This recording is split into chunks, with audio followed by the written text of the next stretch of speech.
Yep.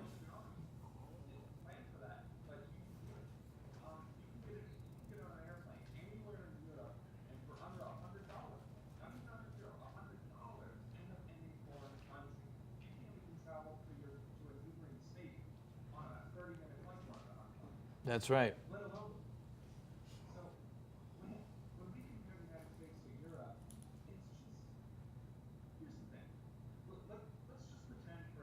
Let's give it about 30 seconds and then we'll wrap it up. Go ahead, go ahead.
Gentlemen, it is always a pleasure to speak with you and to get to know you better. And let's continue our conversation going forward because we have a lot of work to do in 2018 and beyond. So thank you so much for coming on the NOWMAN Show. And this is Nice Wonder. And in an era of a cooperative economy, we all need to work together to solve our problems and move the world into a future of genuine prosperity for everyone. What are you going to do going forward? This is Nice Wonder. Stay present always.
Hello, this is Nice Wander, and you're watching the NOWMAN show.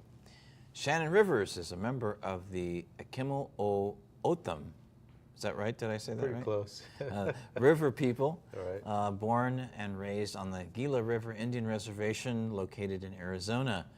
Since 2004, he has been a participant and a former delegate at the United Nations Permanent Forum on Indigenous Issues held at the UN in New York City. In 2008, Mr. Rivers co-chaired the Global Indigenous Peoples Caucus for 2 consecutive years and has conducted and hosted lectures on the United Nations Declaration of the Rights of Indigenous Peoples at the state capital of Arizona, Arizona State University, and at numerous local colleges in Arizona and California. Shannon has participated in political and social justice actions in North, Central, and South America. During his time as co-chair, Shannon was also instrumental in assisting the implementation of the United Nations Declaration of the Rights of Indigenous Peoples. Shannon is a board member for Divest LA, a local grassroots movement coalition with a revolutionary vision, which we will be getting into. Currently, Mr. Rivers is a Native American traditional cultural advisor to indigenous inmate populations at county, state, and federal prisons and jails in Arizona. He holds a Bachelor of Science degree from Northern Arizona University and will be receiving his master's in American Indian Studies from the University of California, Los Angeles. Go UCLA. UCLA. That's right. Thank you, Shannon, for being on the NOWMAN show. That's the show, right? I mean, we're done. That's a lot of stuff. That's a lot of stuff. You've done a lot of stuff. You're doing a lot of stuff, and that's amazing. Thank you so much for joining us. Thank you for having me. My pleasure. I mean, it's time that we have more and more of these kinds of discussions. I agree. First of all, you were a delegate Right. at the UN. I've been a media ambassador for a UN program. Okay. What did you do exactly as a delegate? So it goes back to 9/11, actually. Oh, wow. Yeah. So when 9/11 happened, the closure of the U.S. Southern border in Arizona started to get more militarized. It was Bush at the time who said we need to secure our borders, as you kind of see the same political rhetoric going on today. For some reason, the United States in their political positioning believed that these individuals who flew planes into these Twin Towers were coming through the southern border. Yeah. Reality that's never happened. But Right. So the militarization of the O'odham border, the Tohono-O'odham border, our traditional people don't recognize those borders, but there is a small little fence there that the Border Patrol started to increase their presence. The elders were concerned about what is our role and what kind of responsibilities do we have. And moreover, they wanted to know, do we still have, not asking anyone, we believed that we had the freedom to cross this border, this U.S.-Mexico border. But they needed to know a little bit more about the policies of what was happening in the militarization of the border. And the only place that we felt that at the time that the United Nations Permanent Forum on Indigenous Issues was the place to go. So I, along with several other folks, went there. I went there for a few years. I stopped going, then I went back because I felt that the policies within the UN system, of course, all these member states that are within the UN, Right. If we know anything about the UN, the United States is the largest financial contributor to the UN. So there's a lot of muscle that takes place. There's a lot of pushing, political shoving that goes on by the U.S. But nevertheless, we felt that the Permanent Forum was a place to voice our concerns about the militarization, about the treatment that the indigenous peoples were facing, not just the O'odham people in the south, but you got the Kumeyaay and the Lipan Apache. You got at least several other tribes. In Arizona. And not just Arizona, but you're talking California Right. and through Texas and a little bit of New Mexico. But so you have these states where they're butting up against the border. Indigenous peoples felt like we needed to have our voice be heard there. So we went. I was nominated in 2008, And it was soon after the UN Declaration on the Rights of Indigenous Peoples was passed by the General Assembly. The General Assembly voted on this declaration. There were 4 countries that did not. United States, Canada, Australia, and New Zealand. And you ask yourself, okay, here are these countries that are touting this human rights around the world, but not supporting the Declaration on the Rights of Indigenous Peoples. So why is that? I mean, because they have, there's the Aboriginal populations, there's the First Nation Australia, populations right, in these New 4 Zealand, countries. Right, the major populations. We believed, and from what we gather today, is that, and I was telling one of your assistants out there that indigenous peoples, there are, according to the United Nations, there are 380 million indigenous peoples left in the world. Wow. And about 60 to 70% of those that are maintaining these, where they live, these areas are some of the most pristine water systems, the most beautiful ecosystems in the world. You're talking forest, you're talking landscapes that have been untouched, but within the U.S., and we'll get to Standing Rock here a little later. But in the U.S., we see indigenous peoples on reservations throughout the U.S., mainly on this side of the Mississippi. But some of these areas are still untouched, if you will, by colonization, by progress, by capitalism. So they're untouched. But it was interesting to note that these 4 countries did not sign that. Obama later, when he came into office, lent his support to the declaration. But as we can see, again, about Standing Rock and Bears Ears and many other violations that go on in indigenous communities, policies or treaty rights have not ever been honored by this government, by the United States. And that's an ongoing issue. It's going into the 21st century. Right. So, I mean, we stopped, I think the last treaty was in 1876, I believe, with the Lakota, the Fort Laramie Treaty. It was one of the last treaties, I should say. But no, none of these treaties are over. I believe an organization counted how many treaties that the United States signed. There was over 400, and none have been obligated. They violate every one of those treaties. Oh, wow. Continue today, yeah. So now, you also worked with different tribes for them to adopt the declaration? So the Declaration on the Rights of Indigenous Peoples was put forth 15 years before that movement. And this is the 3rd draft of the declaration. Is this based on the Universal Declaration of Universal Human Rights? Declaration of Human Rights. That was 1948. 1948. We got that because of Eleanor Roosevelt. You're damn right you did.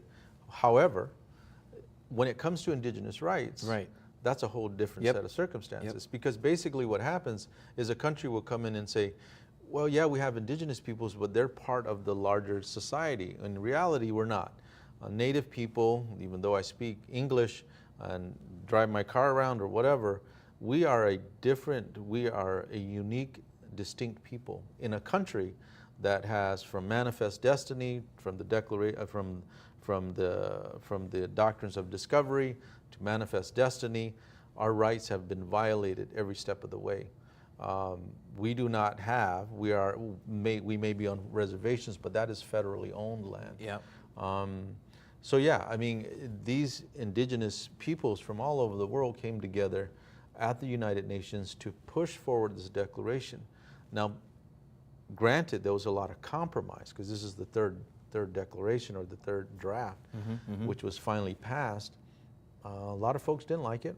And you mean folks in the Native American community? In the indigenous communities throughout the world, right? And not just North America, indigenous globally. Globally, people were uncomfortable with it because it felt like it was too. We were compromising on a lot of things. And moreover, we felt that we were asking permission from an oppressor who never really gives us rights anyway. So these are things that were very contentious within the groups, with the indigenous groups at the UN. But it passed 47 member states signed it, and again, the 4 that didn't. Later on, Canada and New Zealand and the United States and Australia used some softer language to say that they would support it in some way. But still, violations go on throughout Australia and New Zealand. You've seen here in the United States with what happened at the large gathering in Standing Rock. Right. I know, exactly. And what, going and look, let's go look now at Divest LA. Exactly, I know they were there at Standing Rock. Right. Obviously, first of all, for those people who may not know, what is the genuine purpose of Divest LA? What is their work? What is it focused on? So is it connected to a larger movement? Right. There's Divest LA and Revolution LA, and I don't really want to speak to Revolution LA, but I'll speak to Divest LA. When Standing Rock took place, organizations and people, just like you and I, were waking up to what was happening environmentally, politically, to these oligarchs here in the U.S. who felt these pipeline tycoons who could destroy the tar sands, and create tar sands in Canada, and just drop these pipelines anywhere they felt. And it was LaDonna, she's a member of the Standing Rock Sioux tribe, who made a call out to people to come to the camp, to Oshetchishikoan, to Sacred Stone Camp. And people came by the thousands. Thousands, yes, and exactly. By the end of the gathering, they estimated about 10,000 people.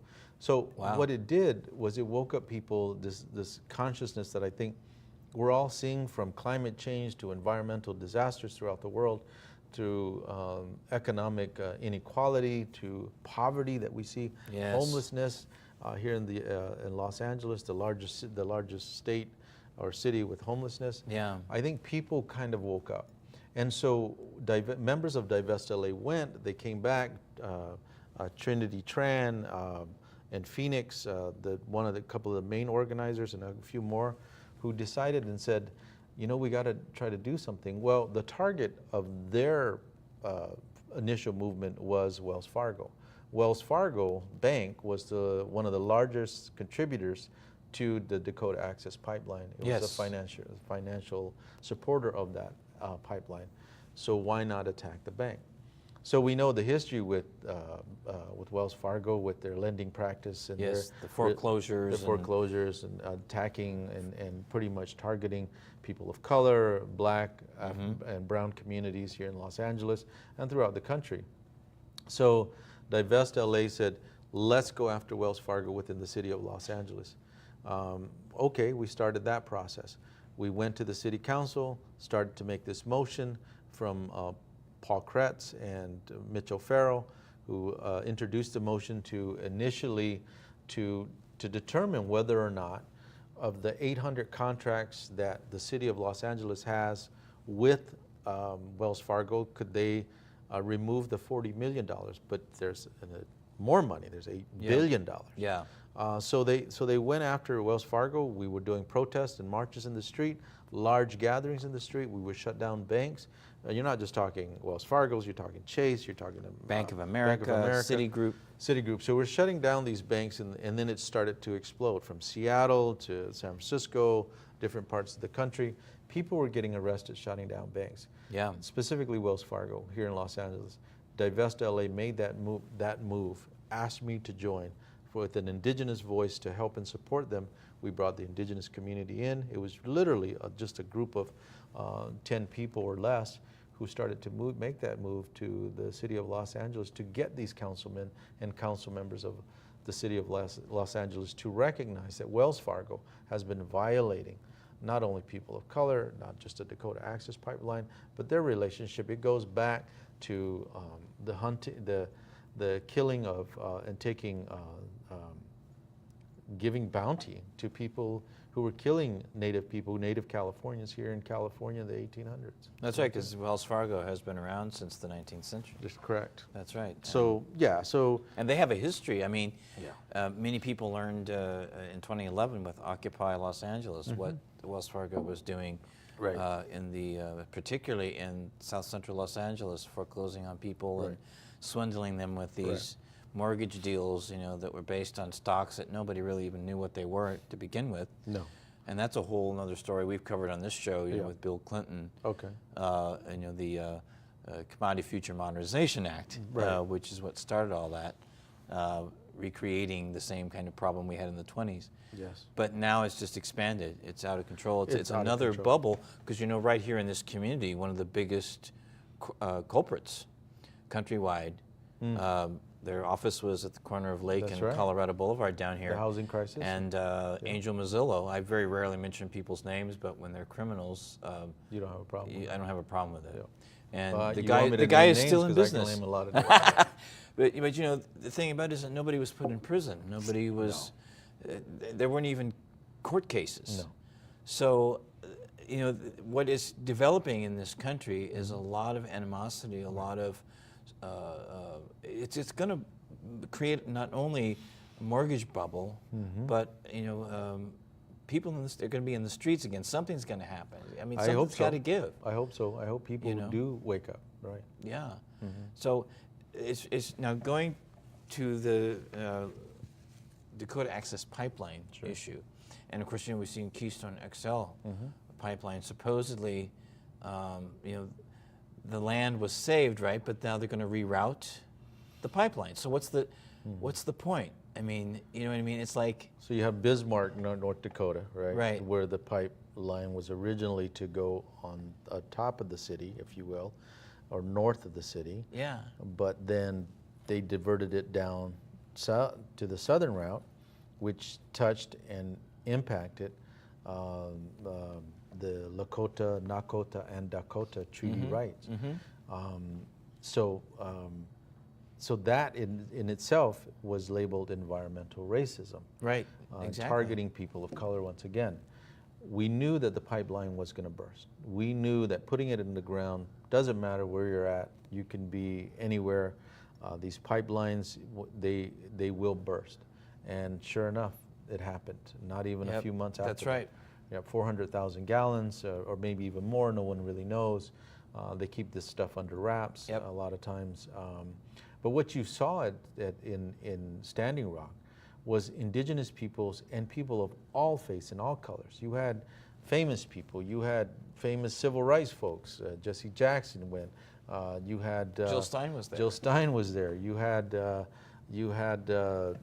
Amy Goodman from Democracy Now. Now. You had some actors who went up and some musicians who went up, and people were waking up. And what you saw was the violent state oppression of people who stand up for water That's and right. stand up for earth.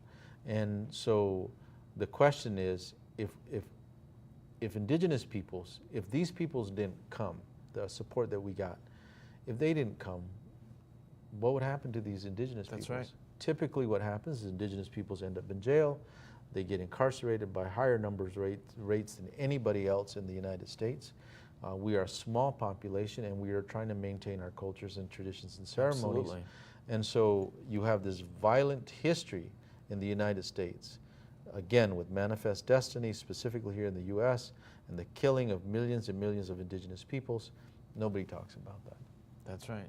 How do we raise the awareness of the general public? I know growing up in Middle America, I finished school in Oklahoma, but I started in Middle America, Ohio, and Indiana. Ohio. I graduated from high school in Muskogee, Oklahoma, and I always go back All Indian to names.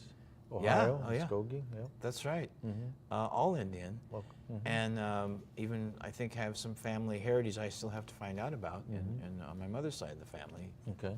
So I feel I have a good friend that's a part Creek Indian. Yeah. So I always flash back to this American history class, and we had and Waxy Wakachi, a Cherokee kid that the rebel was all over his face, and I just that inspired me. I like him already. Yeah. Oh, he was great. Yeah. He was great. And there was another kid, his parents obviously had a different take on it. They changed their family name. He had an American name, Roland Daniels.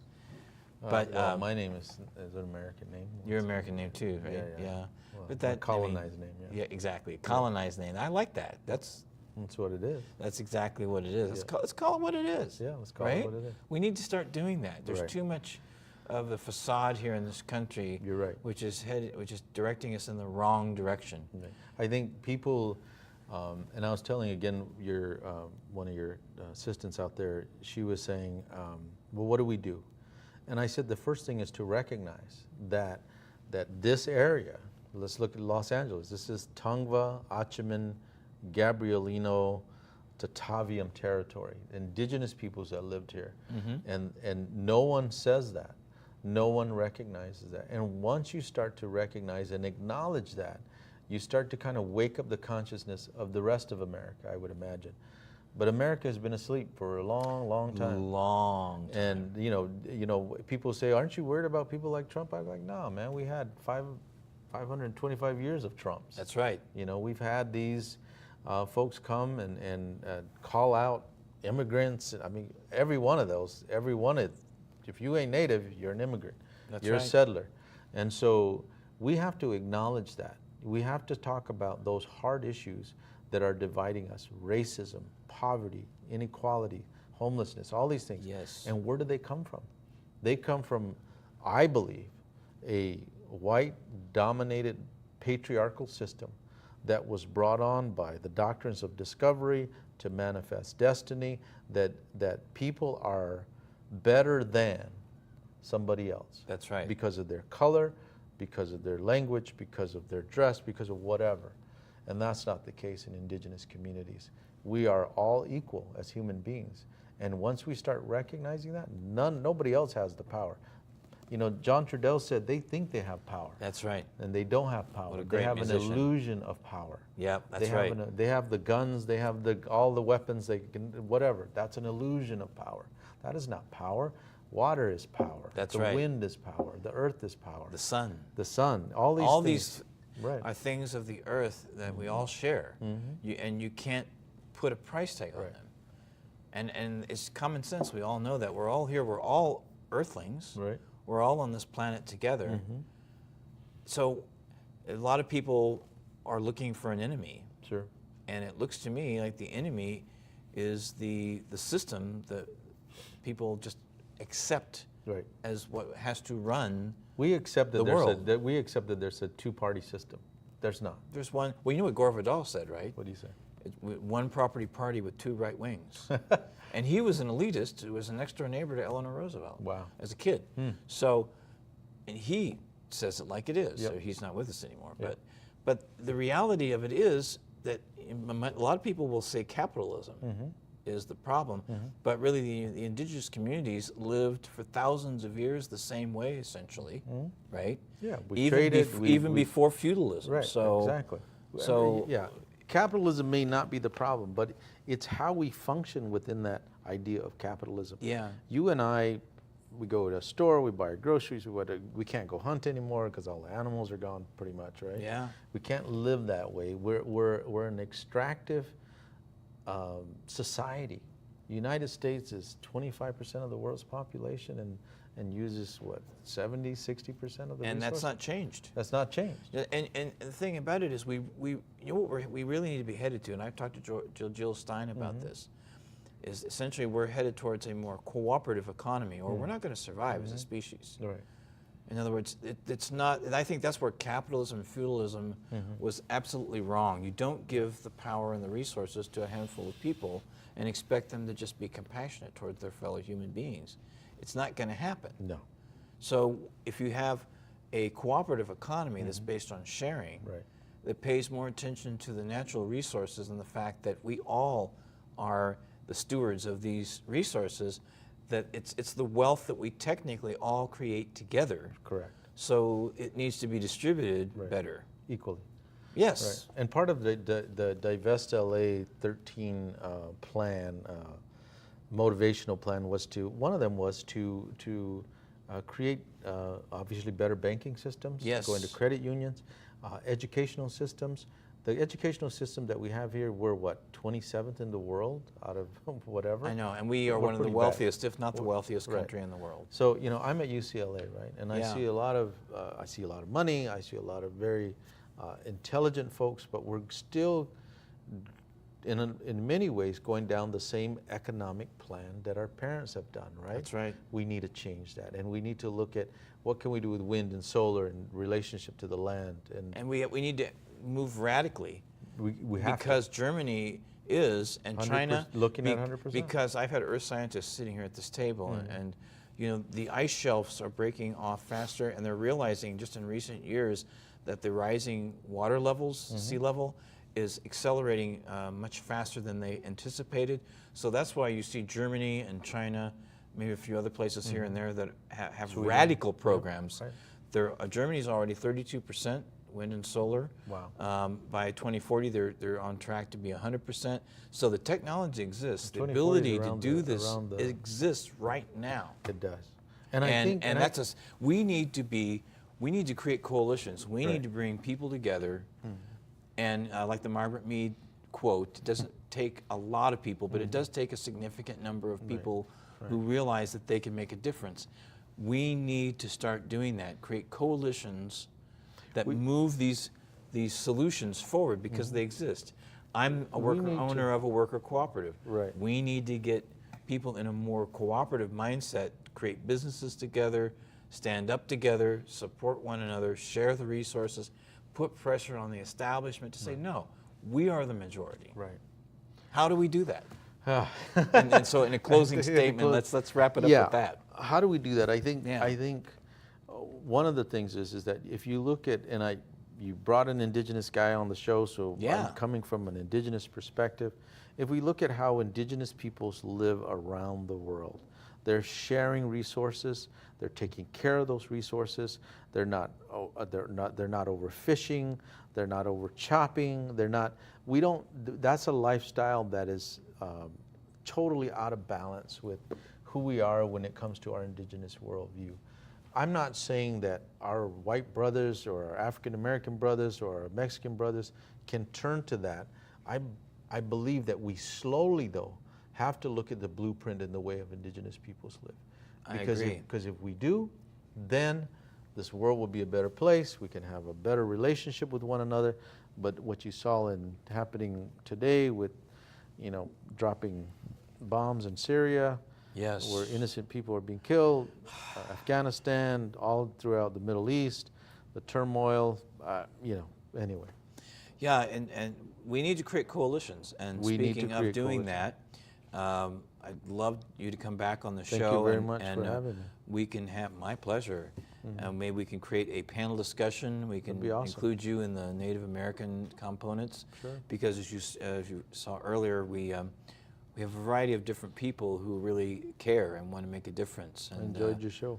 Thank you so much, and we'll bring more people to the table, and we'll have that discussion. All right. Because I have a feeling we could be at a crossroads right now, where if we don't start acting radically in a lot of different ways, it's going to be disastrous. I mean, I don't like to make predictions like that because I know solutions exist, and we can make them happen together. And I'm going to keep asking you, watching live on YouTube or Facebook, wherever you are, hello, and also streaming later on television, on the Royal Channel.